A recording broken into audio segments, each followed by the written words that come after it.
Welcome to the future of fundraising. I'm Kalyan Verma, founder and CEO of AlmaBase. If you've been feeling like the old fundraising playbook isn't quite working the way it used to, you're right. Donor expectations are shifting, AI brings in new challenges and opportunities, among many other things. But here's the good news. You're not alone in figuring this out. My goal with this podcast is to find out what works in today's landscape by talking to leaders who are navigating this shift right alongside you and succeeding in building sustainable fundraising programs. So this show is about real conversations, practical ideas, and learning from each other so your team can thrive no matter what comes next. Let's get started. Hi everyone, I'm so excited for today's conversation. We're joined by Nick Linde, Vice President of Advancement at the University of Nebraska Foundation, a leader who's not just talking about where fundraising is headed, but building the systems to get there. Nick has a rare mix of strategic clarity and the operator discipline. He's helped shape a model where data doesn't just sit in dashboards, it turns into meetings, relationships, and long-term support. So from data-driven discovery to personalization that actually scales to tackling the middle donor gap that so many institutions struggle with, I feel Nick's work is redefining what modern pipeline development can look like inside a large established organization. So Nick, welcome to the show. Thank you. Maybe Nick, to start us off, if you wouldn't mind, tell us a little bit of your background, what got you into advancement, and maybe connect the dots to your current role and the scale of University of Nebraska Foundation. Yeah, well, I have a story that I think sounds like a lot of folks in our industry, which is I didn't know that fundraising and university advancement was a career field to go into until I was a student at my undergraduate alma mater, the University of Northern Iowa, where I got a chance to work in the alumni house for the Alumni Association as an undergraduate and got an understanding of what the world of alumni engagement and fundraising looks like. And so I got my start in alumni relations. I then moved into the major gift fundraising side at a private university in Iowa. I had a chance to be a lead for a college of business at Minnesota State University, which is one of the flagship of one of the largest public higher ed systems in the country. And then my journey took me here to the University of Nebraska about 8 years ago. And I've had the pleasure and honor of leading our annual giving, our pipeline development, our planned giving, our corporate foundation relations, our donor relations and stewardship, and our regional development programs for our 4-campus system and our clinical healthcare partner. So a little different. I'd come from a large system before I was at the University of Nebraska Foundation, but I'd never worked for an independent foundation. And this was a bigger and smaller world all in the same when I arrived here. Smaller in the fact that it's a 4-campus system, which means that we can make decisions a little bit more nimbly. But much larger in the fact that we're a $415+ million a year enterprise, over $3.5 billion worth of assets, and over 61,000 donors at our organization, which was bigger in size, scope, and scale than anything I had ever handled in my career before I arrived here. Yeah, that's substantial scale, which is what makes, I think, your views on some of these topics very interesting in terms of how you've been able to scale some of your thoughts at that scale, right? And one of the things as part of the research conversations we were having before this podcast is you say fundraising is an ROI business.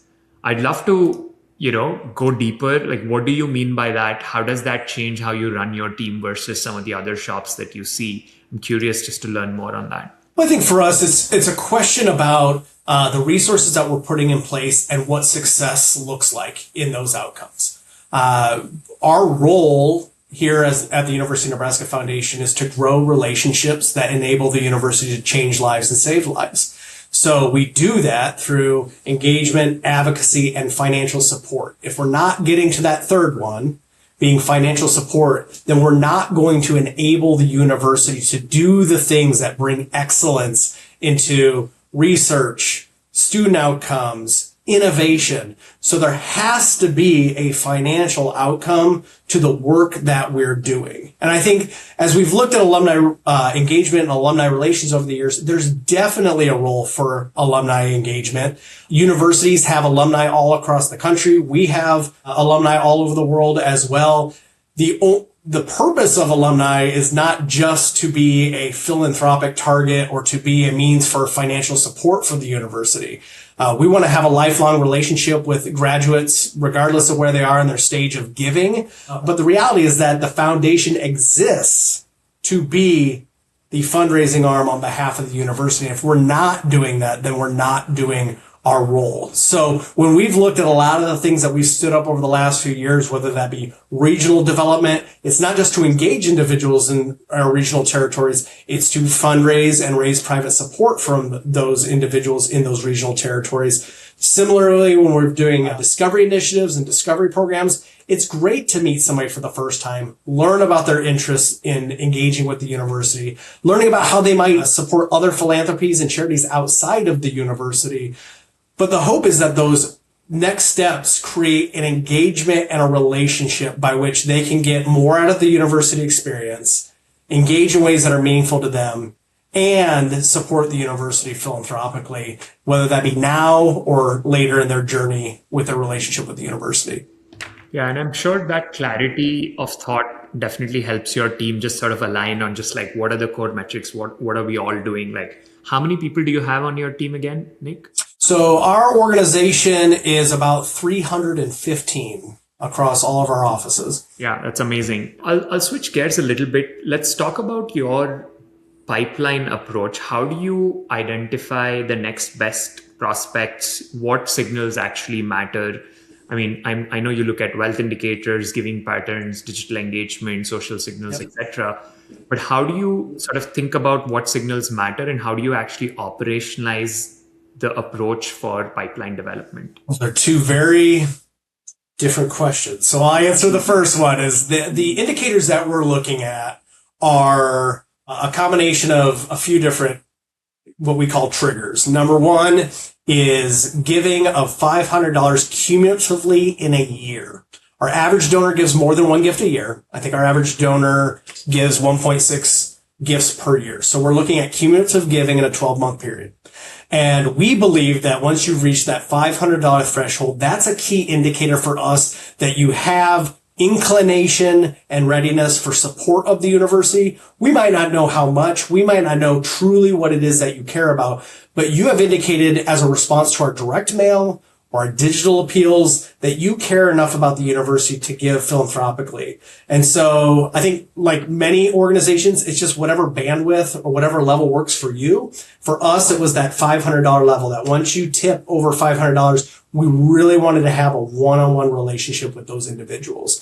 That was where we started our pipeline journey because about 5 years ago, we did a review of our database to see how many people had been giving at that $500 level that hadn't had a one-on-one outreach. And the data showed us that we had about 2,300 households that had given more than $500 in the last 3 years. And about 82% of them had never been followed up with by a development officer within our organization. So then we put essentially all of the work back on our annual giving team to renew them, retain them, upgrade them without getting anything qualitatively to understand who they are and what they care about. So some of our other triggers that we looked at, you mentioned wealth ratings. We do a review on a monthly basis of all of our constituents in our database around 5-year giving capacity, propensity metrics, and we also look at event attendance as well as a key indicator that somebody's shown up with their time. They've learned and engaged about something going on with the university. So we want to make sure we're using that to follow up with them and say, what did you learn? Are you interested in learning more? Is there any feedback that you have that can make future events or future alumni engagements more valuable? And what do you care about philanthropically? Where else have you volunteered, advocated, and given time, talent, treasure to in your career or in your professional journey? So then how we do this work is utilizing a series of engagement triggers that I mentioned. So somebody reaches that $500 threshold, that begins them into a donor journey. So we will have an individual that reaches out to them, and we try to understand their philanthropic interests, whether that be here or elsewhere. We're trying to understand inclination, capacity, and readiness to support the University of Nebraska.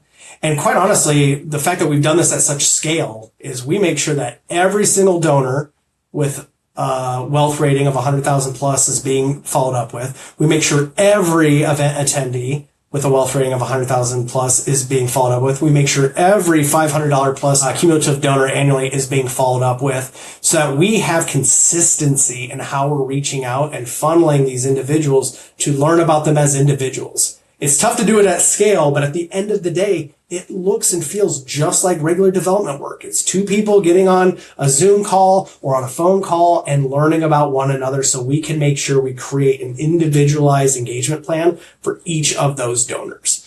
So I could go into all sorts of things. I'm sure we will today, but one of the biggest things that we had to overcome when we started creating this program was, what does it mean to reach out to somebody? It happens all the time in our industry that there's a great individual that shows up at an event or gives for the first time or engages with a university leader, and we've never had the type of engagement we've wanted to with that individual. And somebody says, yeah, I'll call them. I'll follow up with them. What does follow up mean? And so what we often see is somebody sends one email or makes one phone call and leaves us a voicemail. And then 2, 3, 4 months later, when we say, hey, did we ever get an opportunity to engage with that individual, to learn about them and further engage them? And you'll hear, well, I tried calling, but they didn't answer. And so part of that is the bandwidth on who's ever calling, making sure that they have the time and the energy to commit to doing that type of work. But also, we now have over 25,000 households who have gone through our introduction cadence, which is a cadence of steps to try and get the visit. And we know that reaching out one time will only get a response 3.3% of the time. And of all of our outreach attempts, that is the worst performing approach, is having a one and done approach. So we had to create systems then that allowed us to try different modalities. Maybe it's email, maybe it's text, maybe it's a phone call and a voicemail, but also making sure that we stick with this through a committed process of outreach to make sure that we're not giving up too early, and that we're honoring the fact that these people are human and busy, and they don't know us from Adam. So reaching out to them might not be working on our timeline. So we have to stay persistent and polite through that process to ensure that we can ultimately get a visit with them. Yeah, I love a lot of things of what you said. One, like that funnel, which seems to be very clear, which is anybody that's given $500 in a calendar year, or somebody with that capacity that's going to an event or have volunteered their time, all of them then get that one-on-one meetings, right? And then like the approach to sort of say, we're not going to attempt to do this one-on-one meeting just with one message. It has to be a cadence of steps across channels to be able to maximize that conversion to how many of them actually give you the time and respond for that meeting. But I also love the generalist model from a fundraising perspective, right? Like, because you're not making assumptions of who this individual is or what they care about based on what they went to school at Nebraska for, right? Can you go deeper on that? I mean, with respect to the generalist fundraising model focused on doing that discovery rather than just like starting to pitch priorities based on what you have on the CRM for them. What does this, I mean, how did you arrive at that? What problem does this generalist model solve, and how does it work in practice? Yeah, what we're trying to solve is exactly what you mentioned, is not calling and saying, I'm calling on behalf of this college, these priorities, and you have to hear what my dean cares about and what my college cares about first.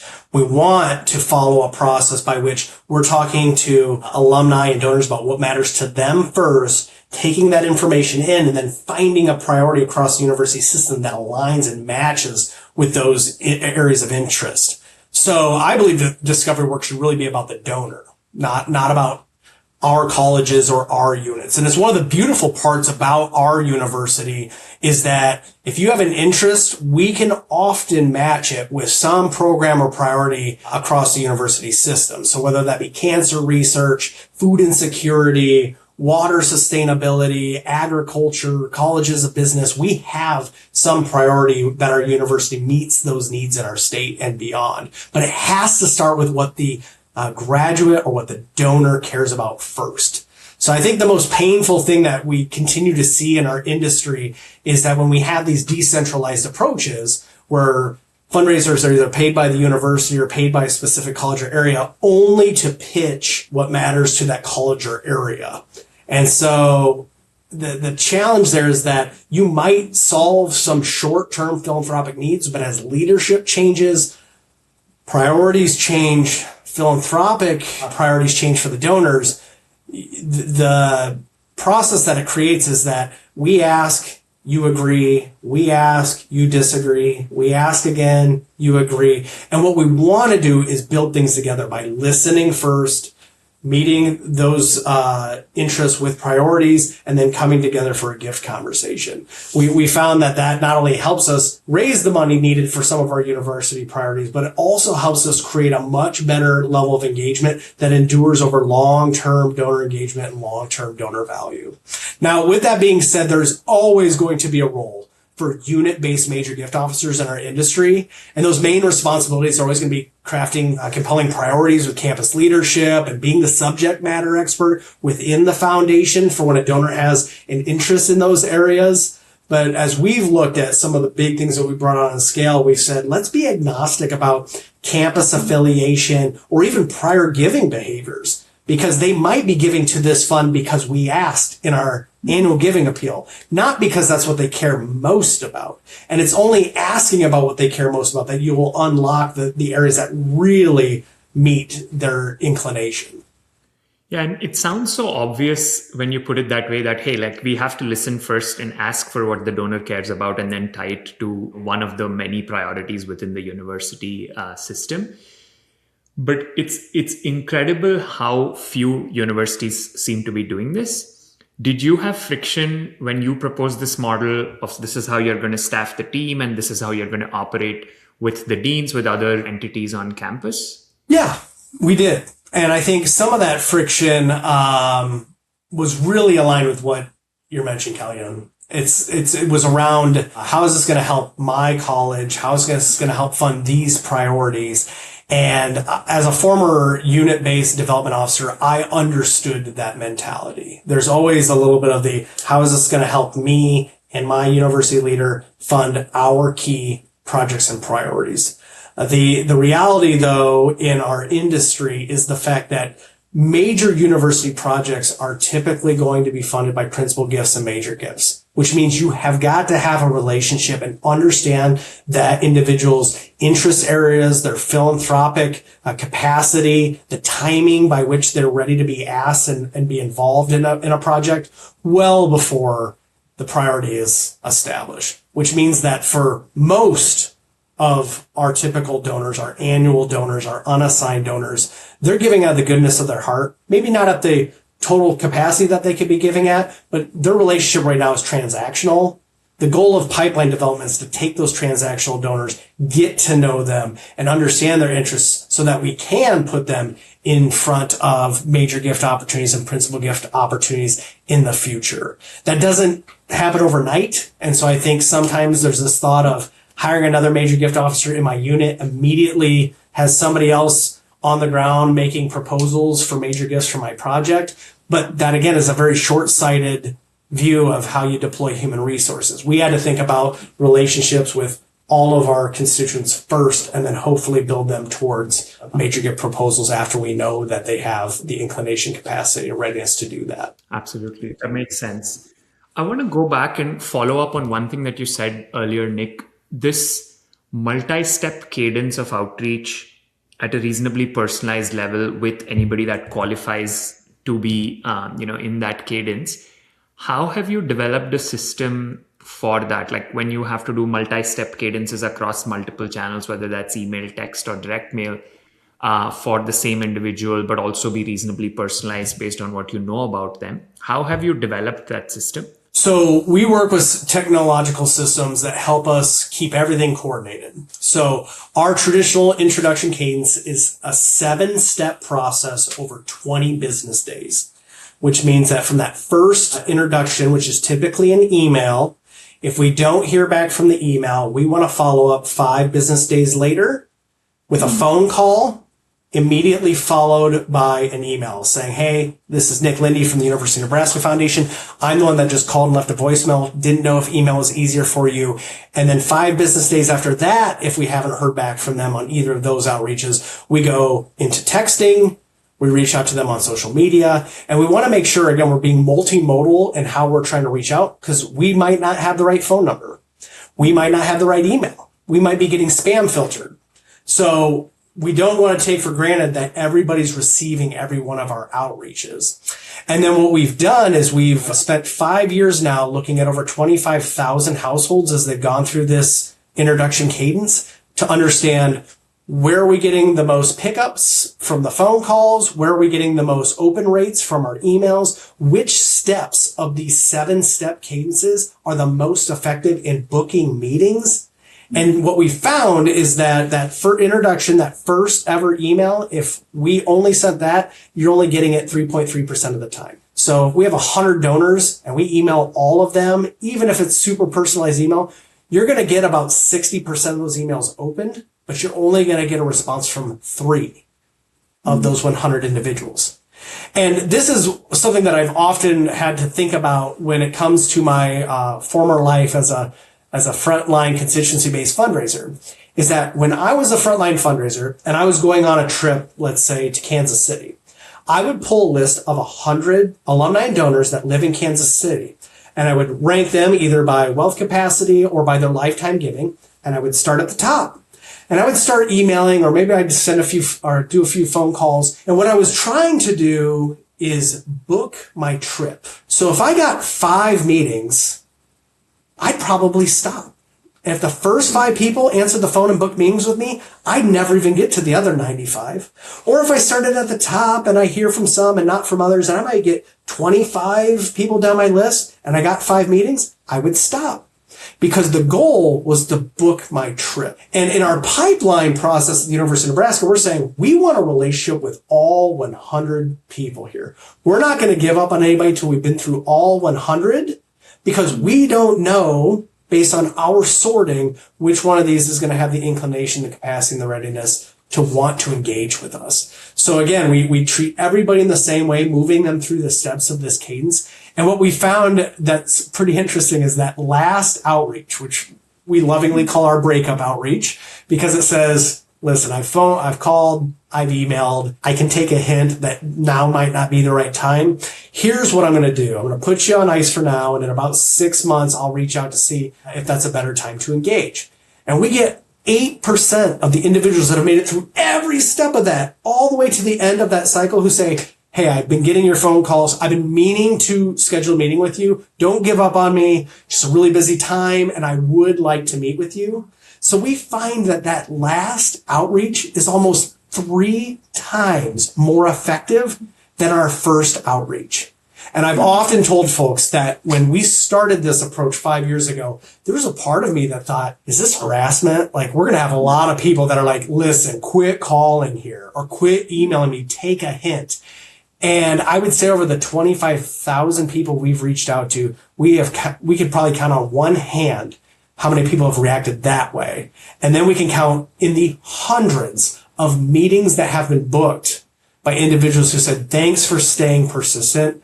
I do want to talk to you about this, and I'm ready to schedule the meeting. So we've trained ourselves never to give up when we're doing that outreach. Yeah, and persistence, polite persistence, as they call it, has such a critical role in fundraising. And honestly, if you're a frontline fundraiser and are worried about staying persistent, it's a hard job to do, right? One other, again, shifting gears a little bit, one thing we spoke about again during our research before this podcast was, how do you see the future? Where do you see the future of fundraising going? One of the things that you mentioned to me was you framed it as a power shift where, hey, we can no longer lean on loyalty with our alumni as much. There's significantly more nonprofits now than there were in the past. So donors, in some sense, are free agents, right? So truly we have to move to a more donor-centric fundraising model where, especially in a world where attention is the scarce resource. I'm curious to hear your thoughts on what do you see will change over the next, say, decade in fundraising, and how do leaders like yourself adapt to that change? Well, I would say I don't want to date myself, so this advice probably goes way back before I even heard it, but about 20 years ago, a lot of folks in our industry talked about the difference between people giving to an institution versus those that give through an institution. So individuals that had given to an institution had said, this is where I went to school. I feel loyalty. I feel obligation to give other people the opportunity that I had. And that was at a time when less than 25% of Americans were getting a collegiate degree. Now that more than half of Americans are going to college and student loan debt is up, wages and inflation have impacted the job market and the spending power and earning power of individuals in their 20s and 30s. I think that our industry and our alumni populations are going to look drastically different in the next 10 to 20 years. And that means that of those alumni and donors who are interested in philanthropically supporting something, the competition that universities will have with other nonprofits who may be doing things that hit their inclination a little bit more dead on are going to be better positioned than universities have in the past. So like you mentioned, the number of 501c3 organizations in America have doubled in the last 20 years. There's nearly 2 million registered 501c3 organizations. That means that there's some very niche local opportunities to accomplish what donors want to do philanthropically. And when you combine that with the fact that the percentage of American households who have been giving charitably has been declining and is roughly about 50%, that means that there's less households giving and more charities to give it to. So I think institutions, particularly those in higher education like us, have to be absolutely resolute in two things. Number one is being anchored into the future. The future for us, that's the future of the state of Nebraska workforce, the future of healthcare, the future of research and discovery. If it's going to happen in our state, the University of Nebraska has got to be positioned to help lead the way. And then number two is that means that we cannot be entrenched in the past. So when budgets are cut, when enrollment's flat, when there's suddenly a hole in the budget, we cannot look to private support to fill that.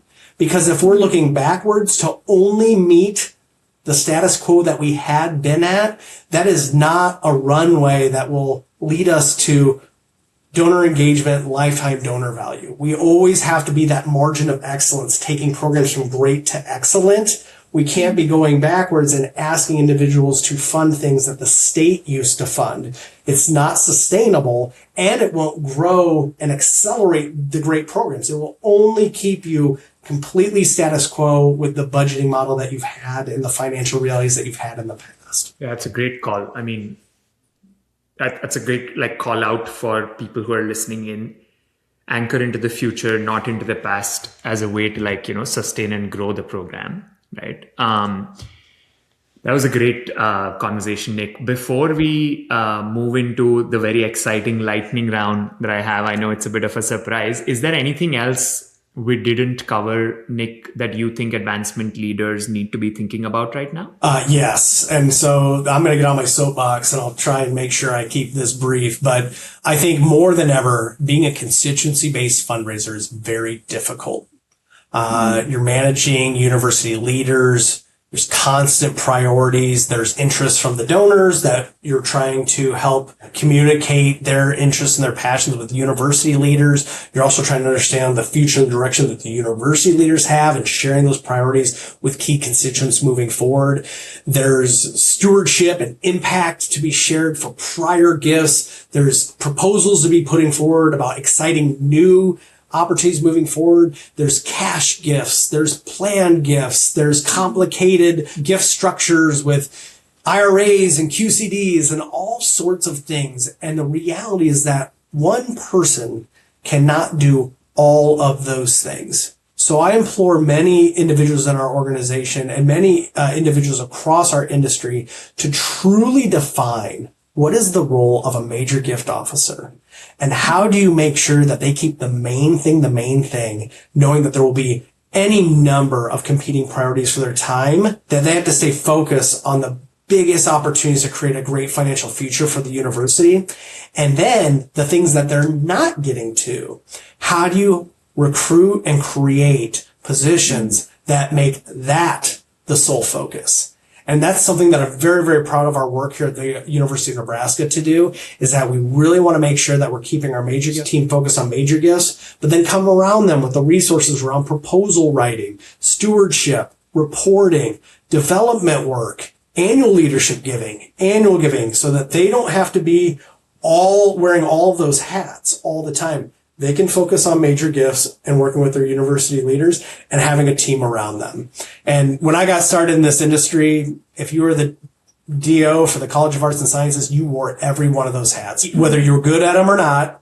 And at the end of the day, in a 40-hour work week, or let's call it a 45-hour work week, you can't do all the things so well to continue to grow and scale. At best, you can hold things down and maybe get a little incrementally better. But to make the gigantic changes and swings that most organizations need to do, they need to be very wise about how they're investing and deploying new human resources. Yeah, it's a great call out. I'm glad that you touched upon that.